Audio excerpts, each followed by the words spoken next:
Faites du bruit s'il vous plaît pour notre PE.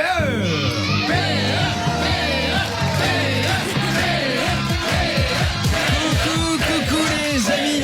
Hey, ah ouais, ah, c'est bon ça quand il y a des gens. Alors attention, histoire vraie, je n'invente rien. En France, un éleveur a été condamné à 8 000 € d'amende à cause de l'odeur de ses vaches. Allez, jingle alors. Vive la France. PE est sur Énergie. Chaque vendredi dans le Wake Up Show.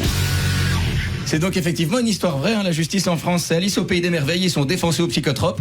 Il y a 6 mois, ils jugeaient un coq qui chantait trop fort et maintenant ils jugent l'odeur des vaches. Et surprise générale, les vaches ont perdu. L'éleveur a été condamné pour nuisance olfactive liée à son exploitation. C'est une blague. Non, c'est pas une blague, ça donne envie d'aller voir le juge en disant « Mec, t'as déjà vu une vache utiliser du petit Marseillais ?» Non, hein.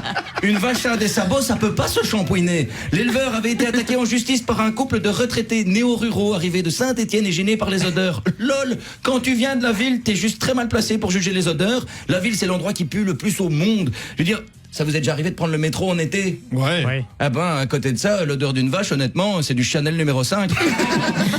Sinon, le week-end dernier, j'ai fait un truc que j'avais pas fait depuis très longtemps. Je me suis branlé. Non, je déconne. Mais c'est pas possible, il y a des enfants. Il y a des enfants. C'est ça une branlette. Écoutez, les enfants adorent le mime. Non, et toi, son micro. Il est malade. Mais quoi ? Vous n'allez pas à l'école de nos jours, vous n'êtes pas branché sur TikTok, je peux vous promettre qu'il y a bien pire. Donc, mais c'était une blague, je ne me suis pas branlé, en fait j'ai lu un livre. Ça par contre c'est vrai, j'ai lu un livre. Et je le souligne parce que ça faisait vraiment très longtemps que ça m'était pas arrivé. La dernière fois que j'ai lu un livre, Bart de Wever avait un physique plus crédible que celui de Gilles Lelouch pour incarner le rôle d'Obélix. Mais entre-temps, contrairement à Obélix, Bart de Wever a fait chemin inverse en tombant dans une marmite de cocaïne. Parce qu'il a perdu 30 kilos en 3 mois. D'office, c'est de la coke. D'office, bon en même temps, c'est le maire d'Anvers ou c'est pas le maire d'Anvers ? C'est le maire d'Anvers, hein. Regardez bien, il a une narine plus basse que l'autre. Mais je m'égare. Je disais donc, j'ai recommencé à lire pour la simple. Moi, je suis resté bloqué au mime. J'avoue que maintenant, je réfléchis à ma blague et je me dis, j'ai un peu honte. Je payerai avec vous la thérapie. Je disais donc que j'ai recommencé à lire pour la simple et bonne raison que Netflix a retiré de son catalogue les films de Harry Potter. Alors de 1, oui, je le prononce bien.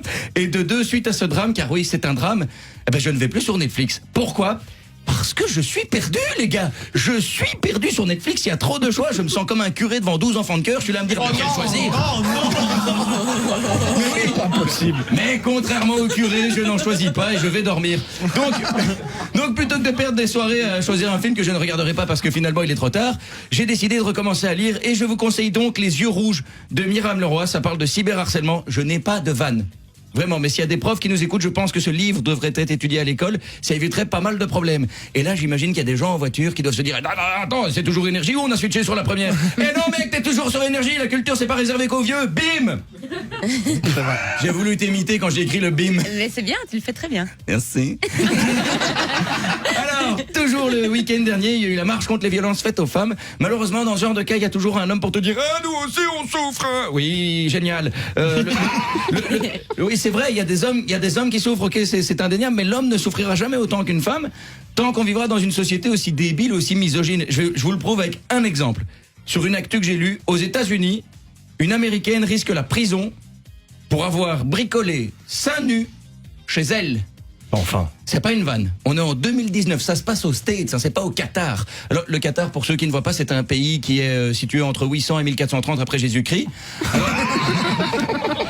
Mais franchement, si tu peux même pas bricoler chez toi seins nus, c'est que la prison, t'y es déjà manifestement. Et j'ai lu un autre exemple tout à l'heure, j'ai fait un screenshot.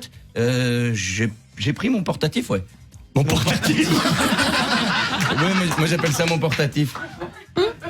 Aïe, aïe, aïe. Ça se passe en Belgique. Une mère menacée d'une amende parce qu'elle allait de son enfant dans sa voiture. Putain, le flic, il a dit atteinte à quoi ? À la pudeur. Ouais, il a dit atteinte à la pudeur. Je sais qu'on arrête ce flic. Atteinte à la vie. Je veux dire, normalement, enfin, en plus, c'est super beau, quoi. Enfin, moi, j'ai commencé ma vie avec le sein de ma mère en bouche. J'étais heureux. C'est pas possible. Mais quoi, c'est vrai, mais je lui dis, tu peux pas attaquer un truc aussi normal que la vie, quoi. Alors, le débrief de la semaine, lundi, on va retourner aux États-Unis. Pendant un match de hockey sur glace, suite à un choc, un joueur a perdu 9 dents. Oula. Et il a décidé de continuer à jouer jusqu'à la fin du match. Ça, c'est un bonhomme. Ça, c'est un bonhomme. C'est pas ce con de Neymar qui aurait réagi comme ça. Neymar, qui, je vous le rappelle, est encore en train de faire des cumulés suite au choc qu'il n'a pas reçu lors de la dernière Coupe du Monde. Mardi, j'ai reçu un email qui disait « Bonjour, puis-je te parler par email ?» J'avais envie de répondre « C'est déjà fait, là. » Mercredi, en Australie, ça c'est un peu bizarre. En Australie, un tueur en série de kangourous. Voilà, hein, chacun son hobby. Un tueur en série de kangourous évite la prison après avoir plaidé coupable de cruauté envers les animaux. Le mec plaide coupable et évite la prison. Apparemment, la justice en Australie, elle a été rachetée par Stéphane Moreau. Et j'ai une vanne sur lui chaque semaine. Il prend cher. Mais tant qu'il n'aura pas remboursé, il aura une vanne par semaine. Et jeudi, ça c'est vraiment glauque, jeudi, aux États-Unis, parce qu'il se passe plein de choses apparemment aux États-Unis pour le moment. Aux États-Unis, un père tue le compagnon de sa fille et ensuite se marie avec sa fille. Je vais répéter parce que c'est dégueulasse. Hein. Mais c'est un pas père possible. il tue le compagnon de sa fille, ensuite il se marie avec donc sa fille. C'est des mormons ou quoi? On peut pas se marier avec sa fille. Mais c'est-à-dire qu'en fait il a tué le compagnon. Donc imagine, moi j'ai une fille, elle a un compagnon, je tue le compagnon et je me marie avec ma fille. Ouais. C'est ça la situation. Et il a fait ça. Moi, quand j'ai lu l'info, je me suis dit, putain, violent le remake de Bienvenue chez les Ch'tis. Sur ce, belle journée à tous et à la semaine prochaine. Du bruit pour P, s'il vous plaît. Le Wake Up Show. Le Wake Up Show sur Énergie.